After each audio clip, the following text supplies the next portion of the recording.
السلام علیکم دوستو آج ہم انجینئر محمد مرزا بیان میں سنیں گے کیا رمضان مبارک کے آنے پر سارے شیاطین قید ہو جاتے ہیں، اللہ پاک ان کو قید کر لیتا ہے۔ اس پوائنٹ آف ویو سے انجینئر محمد مرزا کا بہترین بیان ہے، اور سنتے ہیں کہ واقعی ریئلی رمضان میں سارے شیاطین قید کیے جاتے ہیں، سرکش شیطان، بڑے بڑے شیطان قید کیے جاتے ہیں۔ اب چلتے ہیں بیان کی طرف اور سنتے ہیں اس پوائنٹ آف ویو سے انجینئر محمد مرزا کی کیا رائے ہے۔ یعنی اگر میں کہوں گا تو کسی کو برا لگے گا، کیونکہ جو شیاطین انسانوں میں وہ تو سب سے زیادہ رمضان میں نظر آ رہے ہوتے ہیں، من الجنت والناس۔ دیکھیں جی، اس طرح کی کوئی ڈیٹیلز تو احادیث میں نہیں آئی ہیں، صرف بخاری مسلم میں ہے کہ سرکش شیاطین کو جکڑ دیا جاتا ہے۔ سوال نمبر 1 ہے، جو رمضان میں کون سے شیاطین کے جکڑے جانے کا ذکر ہے؟ کیا سارے شیاطین جکڑے جاتے ہیں؟ کیا انسان کا نفس بھی ایک شیطان ہے؟ کیا وسوسے ڈالنے والا شیطان بھی رمضان میں جکڑا جاتا ہے؟ مہربانی فرما کر تفصیلی رہنمائی کریں۔ دیکھیں جی، اس طرح کی کوئی ڈیٹیلز تو احادیث میں نہیں آئی ہیں، صرف بخاری مسلم میں ہے کہ سرکش شیاطین کو جکڑ دیا جاتا ہے۔ کیٹیگوریکل سٹیٹمنٹ نہیں آئی کہ دنیا کا ہر شیطان جکڑ دیا جاتا ہے، کیونکہ جو شیاطین انسانوں میں وہ تو سب سے زیادہ رمضان میں نظر آ رہے ہوتے ہیں، من الجنت والناس۔ یعنی اگر میں کہوں گا تو کسی کو برا لگے گا۔ آپ ذرا بریلویوں سے پوچھیں کہ دیوبندیوں کو گمراہ کرنے والے شیاطین کون ہیں، وہ کہیں گے دیوبند کے علماء۔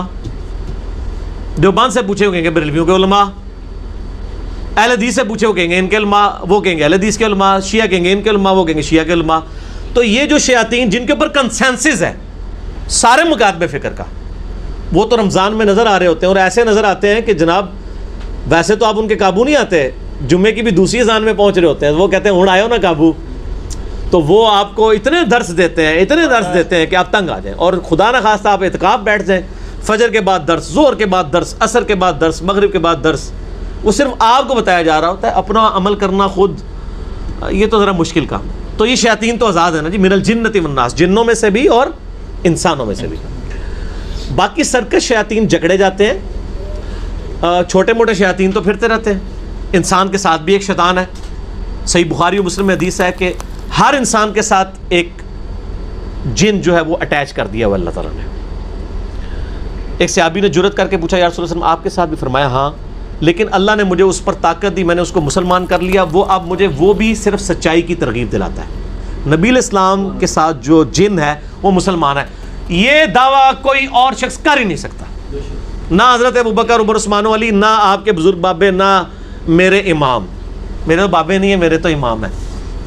کوئی بندہ نہیں، ما ضل صاحبکم وما غوا، تمہارے نبی نہ کبھی بہکے ہیں نہ کبھی بہرا چلے، صرف نبی علیہ السلام کی گارنٹی۔ اس لیے ہم کہتے ہیں امام اعظم ان کو کہیں، امام ان کو مانیں صلی اللہ علیہ وآلہ وسلم۔ باقی ساتھ رہتے ہیں۔ باقی جو نفس ہے یہ شیطان نہیں ہے، ظاہر ہے یہ انسان کا اپنا حصہ ہے۔ روح تو بڑی اچھی چیز ہے، روح تو نفس میں مطمئنہ بھی ہے، یا ایتها النفس المطمئنہ ارجعی الی ربک راضیۃ مرضیہ فادخلی فی عبادی وادخلی جنتی۔ اے اطمینان والی جان، اپنے رب کی طرف لوٹ اس حال میں۔ یہ موت کے وقت اہل ایمان کو خوشخبری دی جاتی ہے کہ تیرا رب تجھ سے راضی، تو اپنے رب سے راضی، آ میرے نیک بندوں میں شامل ہو، میری جنت میں داخل ہو جا۔ تو یہ بھی نفس مطمئنہ بھی ہے۔ انسان کا نفس شیطان نہیں، اور نبی علیہ السلام کی بخاری مسلم میں حدیث ہے، آپ نے فرمایا یہ کوئی نہ کہے کہ میرا نفس شیطان ہو چکا ہے، اس طرح کے الفاظ نفس کے لیے استعمال نہ کریں، وہ تو روح ہے اللہ کی طرف سے۔ اب اس کو کوئی خبیث بنا دیتا ہے، انسان خود کرتا ہے۔ اللہ نے انسان کو اختیار دیا ہے، انا ہدیناہ السبیل اما شاکرا و اما کفورا، ہم نے ہدایت کا راستہ واضح کیا ہے، چاہے تو شکر گزاری کی روش اختیار کرو، خواہ نہ شکری کی، لیکن اللہ کی طرف بڑھو گے، والذین جاہدوا فینا لنہدینہم سبلنا، جو لوگ ہماری راہ میں کوشش کریں گے ہم اپنی راہیں ان کے لیے کھول دیں گے، ہر راہ ان کو خدا تک لے جائے گی، ایک بار سچائی کے ساتھ نکلے تو صحیح۔ تو شیاطین قید کیے جاتے ہیں، لیکن نفس اور بری عادتیں جو آپ کو لگی ہوئی ہیں، ظاہر ہے وہ کوئی سوئچ تو نہیں آف ہونا ایک دم، بل فیکٹ ہمیں نظر آتا ہے کہ اگر پہلے 10 نمازی ہیں تو اب 50 نمازی ہیں، اور ایک ماحول سا بن جاتا ہے۔ اس کا مطلب واقعی محسوس ہو رہا ہوتا ہے کہ سرکش شیاطین جکڑے گئے ہیں۔ باقی تھوڑا بہت تو ظاہر ہے 11 مہینے تک ایک سائیکل میں پیڈل مارتے رہیں آپ، اس کے بعد پیڈل مارنا چھوڑ بھی دے تو 1 مہینے تک تو وہ چلتی رہے گی نا۔ تو شیطان نے اتنی تھپکیاں دی ہوتی ہیں 11 مہینے تک، تو تھوڑی دیر ہاتھ اٹھا بھی لے تو وہ اپنے زور سے تو چل رہی ہوتی ہے، لیکن اب اس وقت پیڈل کا زور نہیں ہوتا، اب تھوڑی سی بریکیں لگا لینا تو آپ اس غلط ٹریک سے دوسرے ٹریک کی طرف اپنی گاڑی کو لے کے جا سکتے ہیں. بہترین. تو یہ ایک موقع دیا جاتا ہے. یہ کہیں نہیں آیا کہ جی اب رمضان آیا تو کوئی مطلب گناہ کرے گا ہی نہیں, ایسے تو نہیں ہے.